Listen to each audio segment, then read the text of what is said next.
Jeremy, I have a question. You talked about rap chat, and this is kind of like from our last conversation or conversation I heard you before, but you talked about how important it is to structure whatever it is that you're doing in order to make money in the future. Could you talk about Yeah, that a little bit? absolutely. A lot of people, the Silicon Valley way is you focus on users first. It's like, let's give everything away for free. Let's get the users in the door. And then one day, hopefully, we would turn the switch on and make money.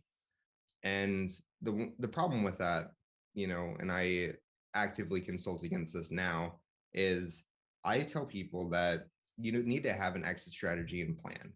Because if you're going to build a product, investors are going to want to know how you're going to make money. How are you going to sustain yourself? And there are lots of companies that are out there that are just acquiring capital and just blowing it all. If the idea is to build the company up with capital and with equity to, pay out investors in 20, 30 years, it's a little bit different. In the app game, knowing how you're going to make money right away is so important because of the virality of apps itself. Say for instance, you start an app, you have no way of making money with it. One day it goes viral and you have 100,000 users using this product and you have no way of making money. That 100,000 users is going to put a lot of strain on your product. It's probably going to increase costs. It's probably going to do a lot of damage to you that you're not ready for. And, there was a Pokemon Go app that ran into the same issue where they had, I think it was a $25,000 or $50,000 Firebase bill because overnight they woke up and they realized that their app wasn't built for structure. It wasn't built for scalability. And they had no way of converting those users into paid users.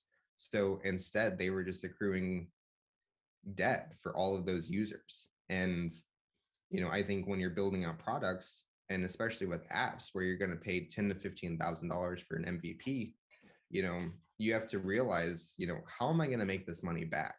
How are we going to? What strategies do we need to do? And like to monetize apps or websites nowadays, you can do distributed ads, you can build ad networks, you can sell contracts, to businesses to display or, offer some service to them with the product.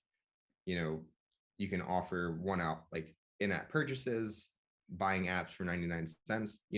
There's at least several different opportunities to make money with mobile apps.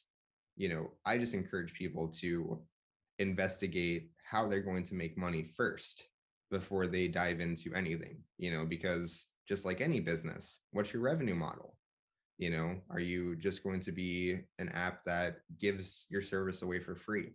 And if so, how are we going to pay for that? So I think that it's super important to figure out who your customer is, how much they're willing to pay, how often they're going to pay, and what happens if we don't get this customer? What's our burn rate? Most people don't think that like there's this assumption that if you just pay for an app to be built, that's it. And you have to pay for, the app to be hosted. You have to pay for the servers to run, in the back end every time that there's a transaction. There's a lot behind the scenes that most people don't think about. And of course, the successful people you read about on TechCrunch, they don't talk about this. They want more investor money. So, does that answer your question, Tristan? Yeah, yeah, for sure.